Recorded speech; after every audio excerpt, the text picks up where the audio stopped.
Hi, it's me again with Corel Draw Tips and Tricks, and this is actually one I made a photograph of it, and somebody asked for the file, and it's been a long time ago, but I found it. And after I get through with this video, I'm going to share it on my Facebook page. It'll be right here under Files, so go to Corel Draw File Share and Files. But please, please test your joints, because this is going to take up a big piece of wood. I've got them staggered in there as best I can. You're even using the inner parts of this. So this circle, this is what it's going to look like right there. So you're able to cut the smaller rings out of, but test your cuts.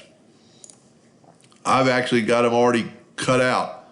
If you will, however you do it in your laser, get rid of all that and move this out of the way for a minute and bring this back and test these two cuts, because these two cuts are from this file, and make sure they fit together, because if they don't fit together, you've wasted a lot of wood and a lot of cut time.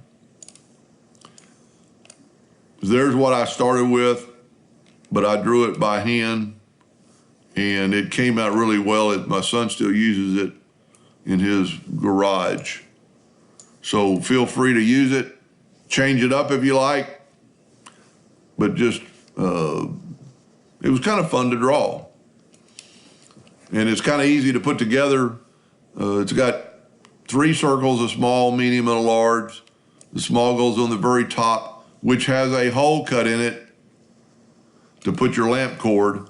And you might want to go get your lamp. I bought just a connector that has a threaded, with a nut on it. You might want to, of course, that piece you could cut out again. But anyway, it's a fun project, and I kind of thank that viewer for reminding me about that. Hope that helped a little bit. Thank you for watching.